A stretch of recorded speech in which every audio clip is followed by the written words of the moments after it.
Hello, everyone. Welcome back to Blissfully Bloom, a podcast created to empower women to love themselves unconditionally, transform their mindsets, and discover their own inner bliss. In today's episode, I'm super excited to welcome a guest on the show. Her name is Sasha Tarasova. Today's episode is not just focused on one topic. There are a few we're going to dive into. We'll speak first about overcoming depression, how to really heal yourself and get yourself out of the dark and see the light out of the end of the tunnel.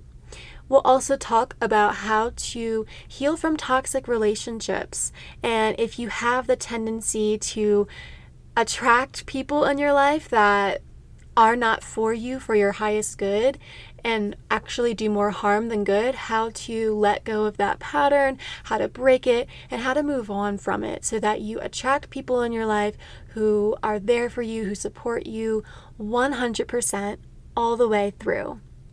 And we'll also dive into spiritual awakenings. What is a spiritual awakening? How can we remove blocks that might prevent us from having spiritual awakenings? Are there stages of spiritual awakenings, or do they just kind of happen slowly and over time? And both Sasha and I share our experience around this topic. Now, just a little trigger warning. Sasha and I do talk about suicide, particularly in the overcoming depression section, so just keep that in mind whenever you are listening to the episode. Now, you might be thinking, who is Sasha? Well, she is a transformational coach, NLP practitioner, energy healer, and a mental health advocate. She overcame a dark depression without therapy or antidepressants. Her tools were personal and spiritual development. She is now on a mission to share her story to inspire others to begin their self-healing journey, to guide people through their transformation, and to help raise the collective consciousness. I want to thank Sasha for coming on the show. I really enjoyed hearing about her story and learning more about depression, toxic relationships, and spiritual awakenings. I think this episode is really deep and rich in practical self-healing tools that you can use right after the episode. So before we dive in, I want to give a quick shout out to our sponsor. Hi everyone, welcome back to Blissfully Bloom. I have a guest here today and her name is Sasha Tarasova. Welcome, Sasha. Hi, Victoria. Thank you for having me. So my first question I ask all of my guests is, what is one powerful lesson you have learned that has changed your life? Okay, we start with the deepest question. I love that. Okay, what is the most powerful lesson I would say is to listen to yourself and trust yourself. Definitely. Yes. Can you expand on what you mean by listening to yourself? What I mean by that is, first of all, figuring out and discovering yourself, who you are, what you truly want. And that sometimes involves quite a bit of healing and deconditioning and getting rid of those layers of stuff that we were made believe by other people, right? So usually that would be like step one, getting rid of what's not yours in order to be able to figure out what is yours, and then learning to trust that and learning to really take care of that. I'm getting a sense of coming back to your authentic truth and really rediscovering your own voice. Today, we're talking about a range of topics. So, the first question I have is, how can someone overcome depression? I would say, so for me, I have struggled with depression for years in the past. And in the beginning, I didn't even know that it was a depression because it was what's called a high functioning depression. So that's where you have mild symptoms, but you're still functioning, everything is still going okay in your life. So, Mhm. first, I would probably recommend to get familiar with what the symptoms are and what it is like so that you can identify and catch it at early stages if possible, because it's going to be much harder later on to get out of it. But Mhm. for those who are struggling and for those who are in the worse forms of depression, which I've been to. I actually reached a level where I wanted to end my life because I thought it was just hopeless and miserable. And again, the step one would be healing and getting back to who you truly are. Because from what I found in my personal experience with depression, what it felt for me was that I just created this persona that I was pretending to be for the world to see, but I was completely disconnected from my true self. I was not myself at all. I felt like an empty shell, just walking around and pretending to be someone I'm not, but for years. And that was not a nice experience at all. So I would recommend to start doing whatever it is that feels right for you to get back to who you are and reconnect with who you are. Because the moment you start getting back to your true self, everything will be revealed to you, you know. You will start getting all the hints and all the messages. You will start knowing like what to heal. The stuff will come up for you, right? And then just basically healing everything that comes up. It's not like an easy, just few days process. It might take time. It took me years. But just keep going, have patience with yourself. And if you can, because I know when you're depressed, you don't feel like it, start taking care of yourself as much as you know you can. Yeah, eventually as you heal all the negative, all the stuff that is not yours, that is not you, eventually you will get to a point where you start recognizing yourself, and from there on, things will start getting only better and better and better. I really like how you said discovering who you truly are, because when you are in that state of depression, it can almost feel like, oh, this is who I am. And we almost identify ourselves with our depression.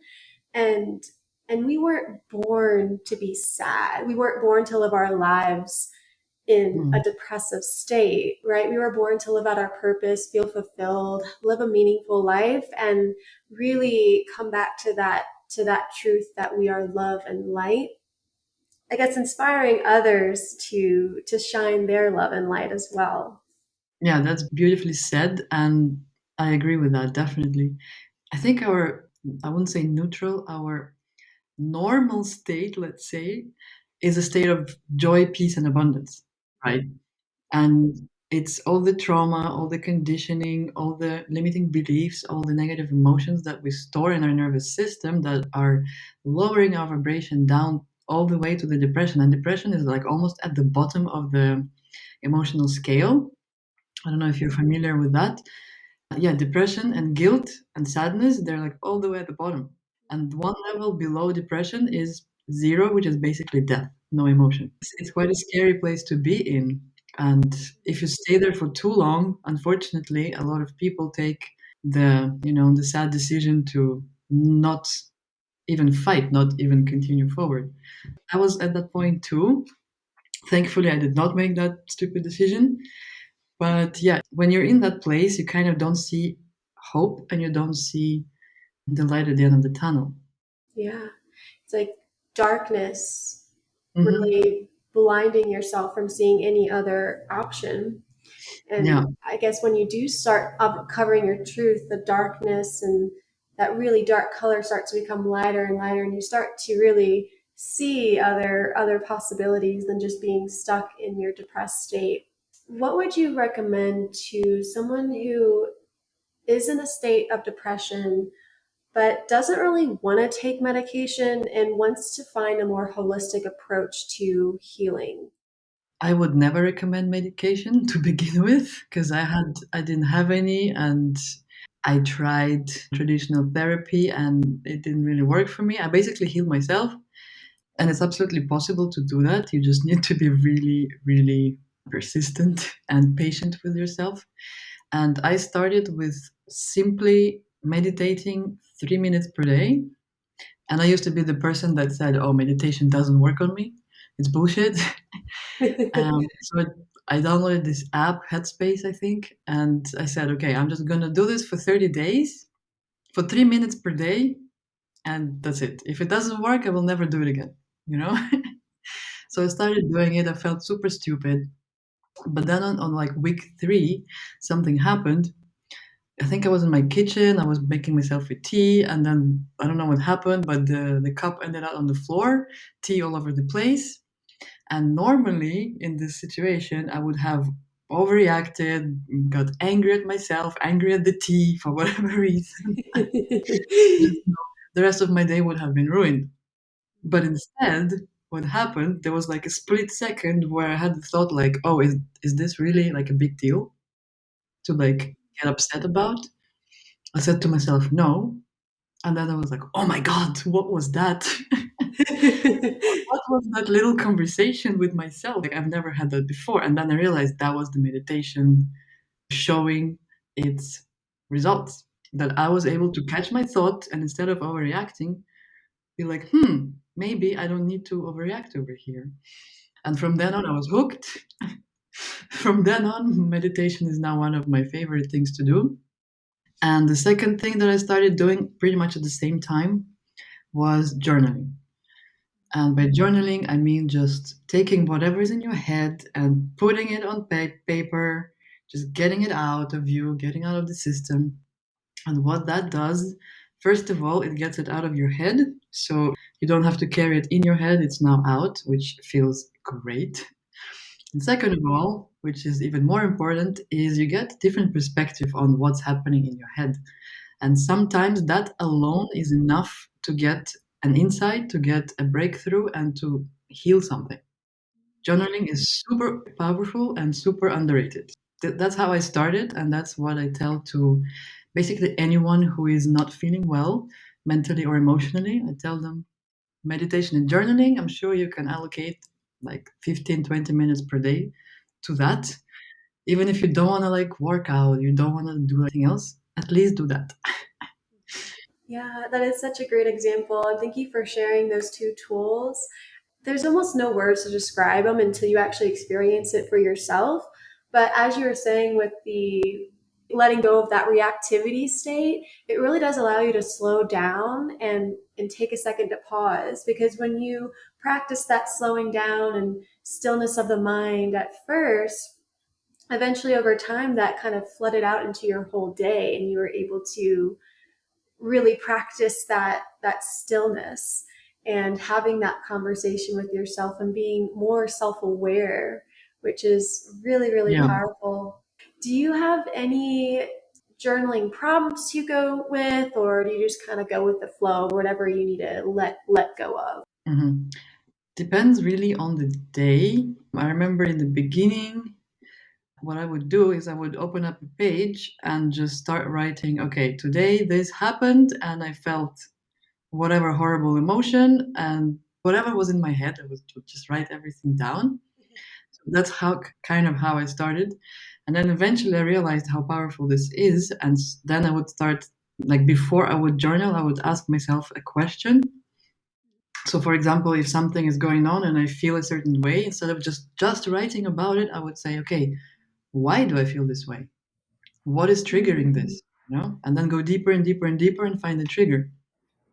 So like yeah. it's a combination of both. You know, it depends on the situation, really. And I think a third thing I would add to this list is being Mhm. in nature as much as possible, because that Mm. is nature is the best healer always. Yes, whenever I go on my hikes here in Colorado Springs, it really is just so nourishing for my soul. I just feel so nourished and rejuvenated and more aligned with my true nature, being in nature. It's kind of like a little symbol in and of itself, coming back to your true nature, being in nature. But so, where do you believe this elevated rise in depression is coming from? First of all, the statistics we have on depression, I believe, are not showing the full picture Mhm. because not everybody goes and gets diagnosed, right? I was never diagnosed with that Yeah. professionally, but just like from everything I read about depression, it was definitely that. Like, Mhm. I don't know how many people out there who are not diagnosed with it and live with it, right? So I'm pretty sure Mhm. the real statistic is much higher than what it is. And right now it's showing something like some crazy number, like almost half the population in America. I don't even know about the rest of the world because we don't have statistics for that. Yeah. And I'm pretty sure, at least based on my own experience, I'm pretty sure that the rise is because, well, first of all, back in the days, we didn't really have doctors who would diagnose people with depression, so we don't know how the numbers were in the past. Hmm. But more and more people I find are becoming more and more encaged, I would say, because depression is sort of this mental and emotional cage, this Hmm. mental construct that we create for ourselves of these different obligations and trying to be someone you're not. And the society keeps on telling you what you should be doing, how you should be looking, what you should be saying and eating, and it just does not align with who you are. So it's like Hmm. this basically this massive misalignment of people with their true selves, and it shows up in different illnesses, and one of them is depression. Hmm. Yeah, it sounds to me like a big disconnection. Yeah. And I feel like technology isn't really helping that too much, just literally blocking yourself from the physical world. It's like a symbol in itself, putting something in front of your eyes and being exposed to everyone else's voice.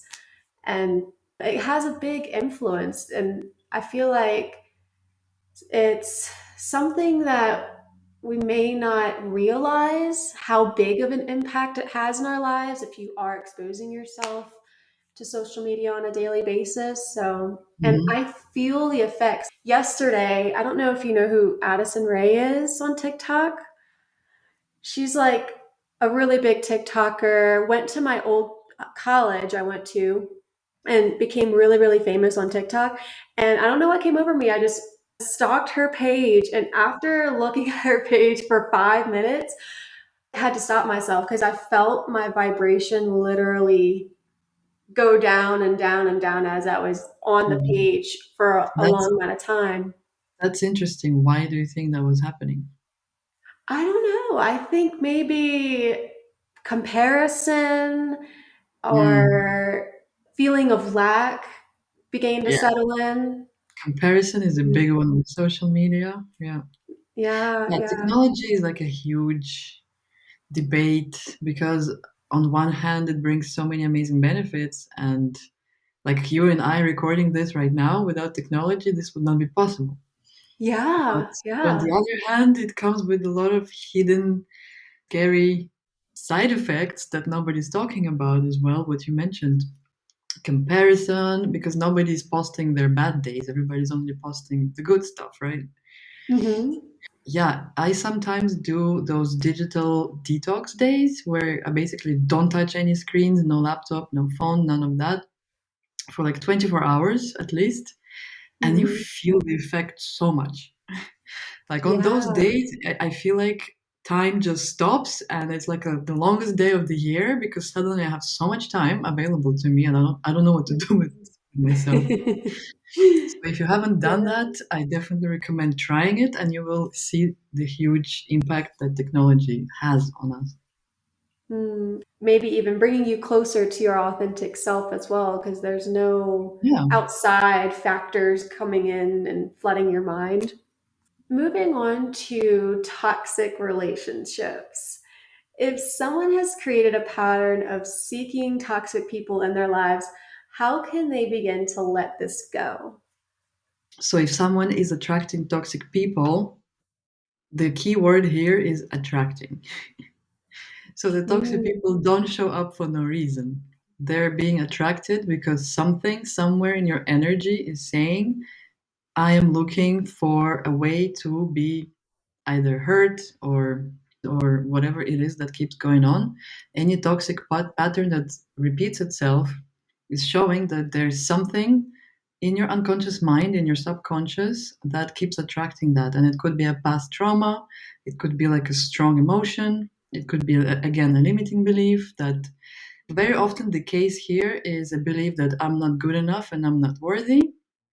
So we keep attracting assholes that treat us that way, you know? So how do we get out of it? I mean, my answer to pretty much any problem is first of all awareness. awareness. So becoming aware and digging and figuring out what is actually going on here. Usually that would involve going deeper and trying to dig into your subconscious and see what's happening there. All our behavior stems from our thoughts and feelings. And all of our thoughts come from our beliefs. And most of our beliefs are unconscious. We don't Mhm. even know what those are until we start digging. So, first step would be awareness always for anything. And then once we figure out what is the root cause, what is causing this attraction and this behavior, then we just heal that and release that. And you'll be surprised that by working with the unconscious mind, just removing one emotion or one belief can cause like such a ripple effect in your life that it's I don't know how to even start to describe it, but a lot of people try to make changes on a conscious level, but the conscious mind is only 5% of our overall, mind operations. 95% Yeah. is unconscious. So when you're trying to consciously not text somebody or consciously to whatever lose weight and not eat bad food, Mhm. you might succeed for like a short period, but it's going to be very difficult because you're going to need a lot of energy because you're fighting against the unconscious, which is so Wow. much more powerful. But when you make changes on an unconscious level, you don't need to do anything anymore. The changes, like they will be automatic. Mhm. Like it's amazing. Yeah, that's incredible. I'm just trying to wrap my head around how can we begin to become aware of the unconscious if if it is not in that space of what we're already aware of. How do we make the unconscious conscious? Yes, Basically. yes. Yeah. Well, again, it's tools like meditation and journaling and maybe talking to someone who can help you with that, whether a coach like me or maybe a therapist or some other facilitator who can help and identify the blind spots, because it's much easier for us to see stuff in other people and it's much harder to see our own. And Mhm. this is where, if you can't afford to hire someone, then journaling is my go-to tool for everything. Definitely. Mm. Writing down your thoughts turns on sort of this conversation with the unconscious mind. So when you start asking questions while journaling, and the answers will come. Just Yeah. asking like, why is this happening? Where is this coming from? Why am I getting triggered? What is this emotion teaching me? Things like that. Mhm. Okay. Well, thank you for sharing that. And how can we begin to heal the inner wounds that may have been created from being around toxic relationships and people who may have brought us down? So healing from these wounds, I presume that this will be step two after we have identified those wounds, and you will Mhm. be, I don't know, maybe you'll be surprised, maybe not, but most of the times these wounds come from childhood and not from the actual relationships. Wow. Wow. Yeah. So if we're not being loved unconditionally as children, then it's going to be hard. We don't know what unconditional love is, right? So we learn that we need to behave a certain way in order to receive love, or we learn that we're not good enough. We'll have to somehow prove ourselves in order to receive love. Like there's so much stuff that comes from the childhood.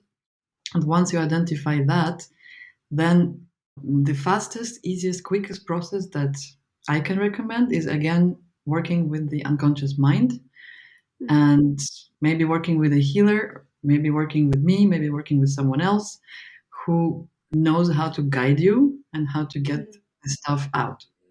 In my experience, this is the fastest way to do that.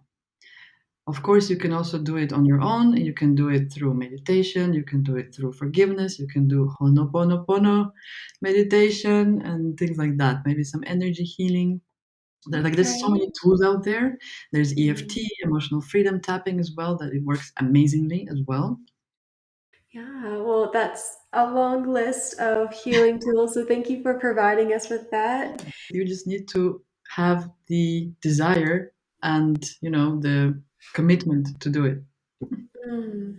Yeah, those two are important. If you're feeling unsure, unready, maybe that lack of inspiration to go seek out healing. I mean, you Hmm. are the only person that can go ahead and try out these self healing tools. So Yeah, it really yeah, is all up to you to decide that and make that decision for exactly. yourself.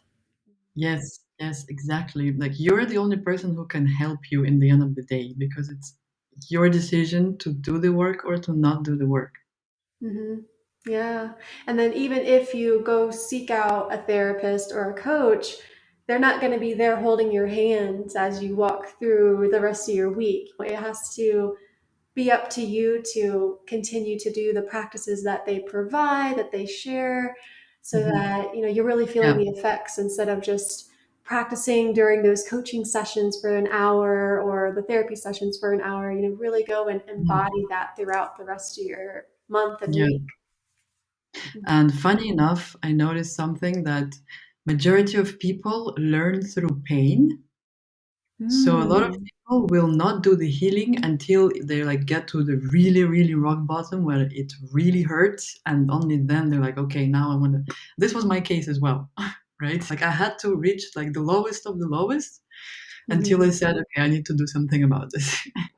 Yeah, So yeah. if you're someone who is suffering and struggling, but considering like, yeah, I don't want to do this work, consider this. If you don't do the work now, how are you going to feel in the future, like 1 year from now? Because you might save yourself a lot of time and suffering by starting to do this work earlier. Mhm. I recommend anybody, if you start feeling any symptoms of depression or like feeling unhappy, unsatisfied, not feeling good, unmotivated, a lot of anger, a Mhm. lot of sadness and hurt, you can start already now. Those are enough Mhm. symptoms to start. It will probably be much easier and much less painful to get through. Yeah, because if you don't look at those emotions right then and there, then all the other Yeah, times that you feel sad and you haven't looked into it or haven't gone inward to look within yourself to discover why you may be feeling that way, yeah, it's just going to be stacked on top of each other. And then there's going to be a whole yeah, building almost to look into instead of a little brick. yeah. It's gonna stack on top of each other until it explodes and gets really bad. So be Mhm. careful with that. So now I'm super excited to get into this topic. What is a spiritual awakening? And can you share a bit about your own experience if you've gone through this, maybe in the past, maybe recently? A spiritual awakening, I would say, is part of this process of coming back to yourself, right? And realizing that you're not just this body walking on this earth, you're much more than that, right? And then from there on, it depends like what resonates with you, what doesn't resonate with you, because there's so many different theories out there of what spirituality is and who we actually are. In my case, I believe that there is a higher power, whether you want to call it God or universe or the creator or source, whatever word works best for you, that thing out there, and that we are a part of it. And basically, we are made of it, which makes all of us it. Yeah. It's a great explanation. Yeah, and we're just, having this human experience in this lifetime. But we're basically part of it, the grand magic it. Yes. Yeah, how it was for me, I think, yeah, I believe that depression was the catalyst. That was basically my dark night of the soul. It wasn't like one day, oh my God, the awakening, Eckhart Tolle case. For me, it was like years long, like slow progression and awakening. Yeah, and eventually I just started not identifying, but I started resonating with people who were talking about spiritual awakening and spirituality in general. I used to think they were like, oh, these crazy hippies, and now I'm like, okay, I guess I'm one of these crazy hippies now. It's Oh. interesting how, as you work on yourself and you develop yourself, your perception changes so much. And you mentioned the word or phrase dark night of the soul. What do you mean by that? For me, that was the period where I didn't know who I was, right? So that was the worst part of my depression, basically, where I started doing the process, I started working on myself, and then so much crap started coming up. And I was like, oh my God, I hate this. I don't like this. What do I do with all of this? I started realizing I complain all the time and I'm actually like totally in a victim mode and I'm rude and whatever and like all these things. Jesus Christ, no, I don't like this. So I was kind of in this transition period between being this someone else and then starting the process and then this transition period where you still don't know who you are. You know you're not that, but you still don't know who you are. You're still like getting to that. So for me, this was the transition period of removing the what's not mine, removing all this yucky stuff, and then eventually me appeared from under all of that. So, I guess when people think of spiritual awakening, there's this idea that, oh, it's all sunshine and rainbows, and there's Oh gosh, no. no, it's the opposite of that. How is it for you? So, for me, the first time that I had a spiritual awakening, it was when I was going through my student teaching experience and being all day having a service mindset. And then that's when I kind of realized, oh, maybe it's not all about me. Because Hmm. beforehand, I was walking around like a me mindset. And then I've expanded into we. But currently, I'm going through one, a lot of like different emotions popping up and just sometimes feeling disconnected from myself. It's almost like a rediscovering again Mhm. because I feel like I've learned so much. That was like start of COVID whenever I had my first one. Like a reoccurring process. Like you're gonna Oh, have a definitely. yeah. There's layers and layers in there. Yes, yes. So, would you say that there are stages to a spiritual awakening? I wouldn't say that because as I was reading and watching videos, asking other people about it, everybody experiences in a different way. So, I mean, it's pretty common to have what I had, which something terrible happens. In my case, it was this depression thing. And that forces you to look at yourself and your life. Then you have this period of void, and I don't know who I am, like this ego death or whatever you want to call it. And then the butterflies and the rainbows start after that. There is a light at the end Like of the that's tunnel. I think Yes. that's the most common pattern, I guess. But I know people who didn't have to go through this terrible stuff. They just like slowly transitioned into, oh, actually, I'm spiritual, and I'm not just this body and in this 3D world. There's much more to it.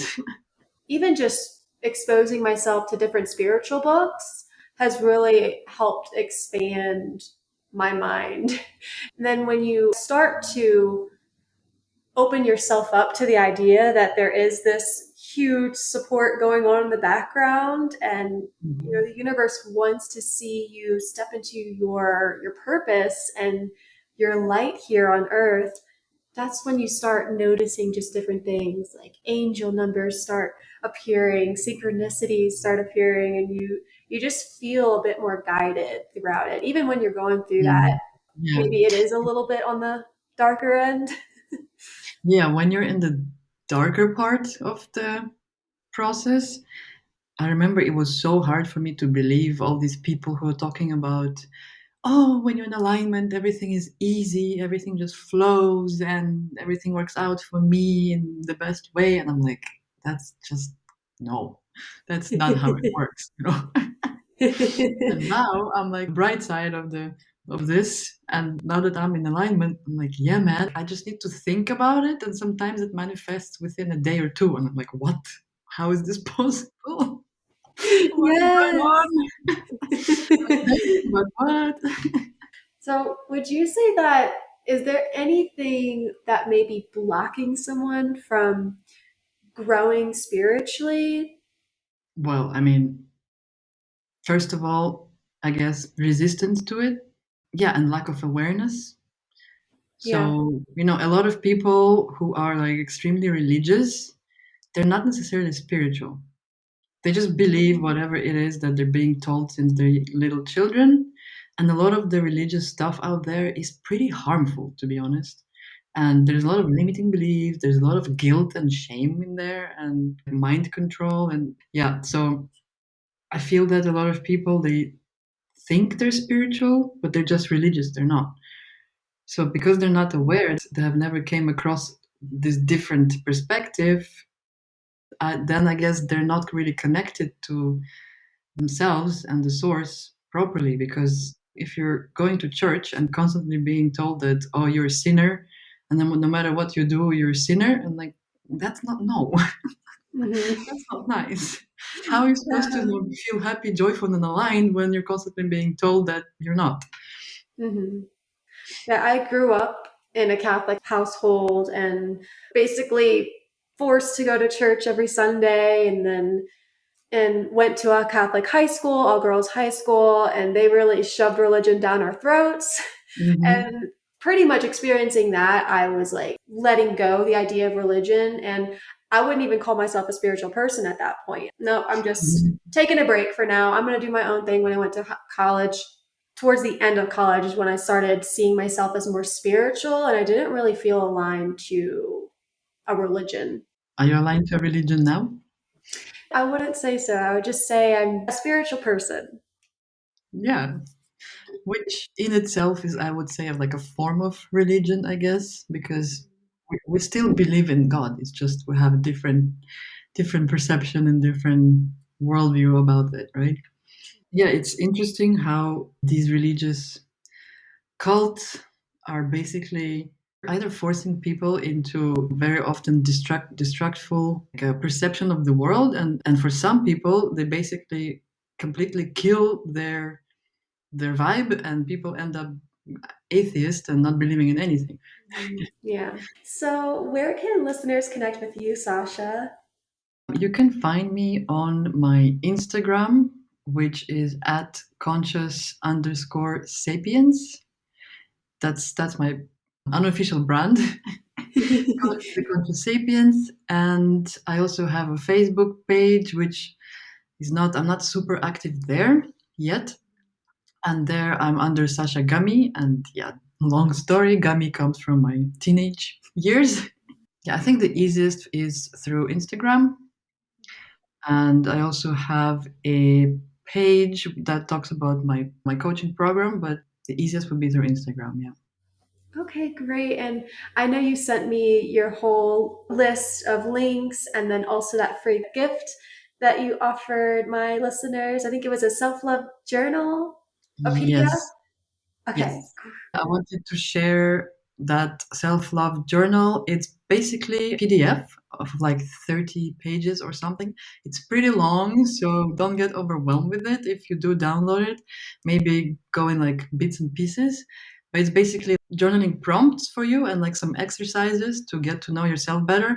I feel that this would be a good first step if you haven't started your healing journey, or if you're like in the beginning stages. This would be a really good first step to start getting to know yourself better. And if you're already far along in your healing journey, I feel that it still could be a useful tool to like get more clarity on like where you're at and where you're going.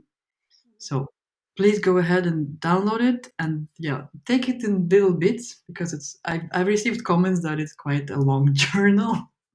Thank you so much for sharing that. And that is very generous of you to provide that to my listeners. And my last question is a signature question. What does it mean to blissfully bloom? Mhm. I love that. Blissfully bloom. I would say it means to be in alignment, and not just in alignment like spiritually, but also with work. Because I believe what you do for a living or for a hobby, whatever it is so important to, first of all, alignment and that bliss, and to having joy in life. Because for me, before I started this business, I never really had a fulfilling job. That was one of the reasons why I started this. Mm-hmm. Yeah, I would never be able to get into alignment fully just because of I would constantly get either annoyed at work or bored or like get yelled at or whatever. It would constantly throw me off my alignment seat. I don't know how to say it. So yeah, finding work that really inspires you, and even if it's challenging, that's a good thing. But it needs to be giving you joy and inspiration, and not just making you feel miserable and looking towards weekends to get out of it. You know. Mm, So yeah, yeah. working with joy and being in alignment and loving yourself. In order to bloom for a flower, it needs water, it needs sun, it needs nutrients. So giving yourself these sun, water, nutrients, Mm-hmm. love, and joy, yeah, Yes. and then you bloom. The environment, right? Because it's important what kind of Mm, soil the flower is in. If it's in the yeah. right soil, it will bloom really well. Yes. So surround yourself with all things nourishment. All things and all people. Be with people who love you and support you as much as you can. Yes, yes, that's important as well too. Mhm. Well, I love your description of that word, and I think it is just so important making sure that we are in alignment and feeling that joy, feeling that love and abundance around us. So thank you for sharing, and also thank you so much for coming on the show. I had such a blast today speaking with you about these topics, and I'm honored to have you on the show. Thank you so much for having me, and thank you for doing this work because I think it's very important, especially for people who may not be in the, high vibes yet. I think it's good for them to hear how other people are increasing their vibration and how they're doing it so that they know that it's absolutely possible for anyone to heal anything. Well, thank you, Sasha. Thank you.